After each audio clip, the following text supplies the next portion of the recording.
We are now in part 2 of our 14 goal setting questions. So in part 2, now we're going to be looking into 6 more questions that regards to the exterior, to the outside, to what else is influencing our goals or our goal setting process. So in the first part, we thought about our actual goal, and inside our head, who do we need to be? What do we need to believe? And now in these questions, we're going to look at the outside world that can influence our goal setting. What challenges will I face? So now that you've decided you wanted to do that, of course, there will be obstacles, there will be challenges. So what challenges will you face? So make a list of them and then list what you're going to do about it, right? So how will you go to go beyond these challenges? What will I be giving up? Because very often, in order to get something, in order to say yes to something, we need to say no to something else. So what will you be giving up? Make a list of the things that you're going to be giving up. What will that do for me if I get it? What will that do for you? So many people back in the days when I was in the fitness industry would be coming to me and say, Natalie, I need to lose weight. And I would say, what will that do for you if you lose weight? And be like, well, maybe I can find somebody because I've been single for a while. So your goal is not to lose weight. Your goal is to find somebody. Well, focus on that then. Focus on finding somebody. You're fine just the way you are like this. That's not the real goal. So what will that do for you if you get it? And the thing that it will do for you, that's your goal. That's the real one. Okay? And that goal, is that worthwhile? Is that worthwhile? So what it is that it will do for you. So if you answer, what will that do for me if I get it? Well, you know what? I'll be able to take care of my family. If I am more successful in my career, in my business, I'll be able to take care of my aging parents. I'll be able to provide a good school for my children.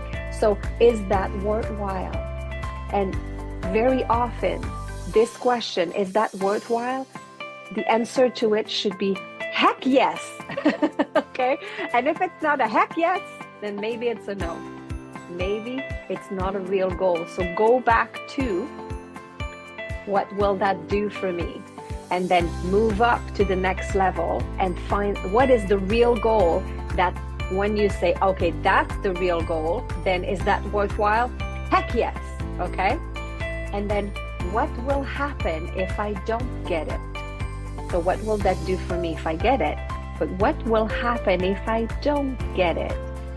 So then you can try to picture yourself moving forward, not changing anything, not doing anything, and wondering, if I don't fix this bad habit of being a shopaholic, I will probably be going down the rabbit hole, and more likely it might bankrupt me, right?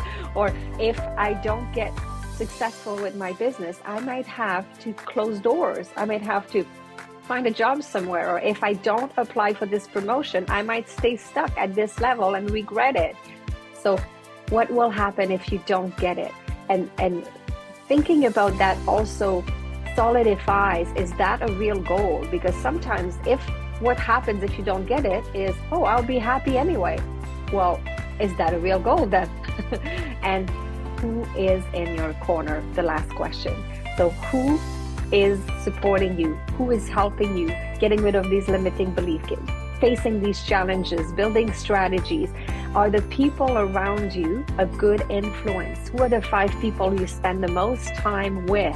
Are they people that are elevating your average? Because Jim Rohn said you're the average of the 5 people you spend the most time with. So are they elevating your average, or are they lowering it down? So who is in your corner?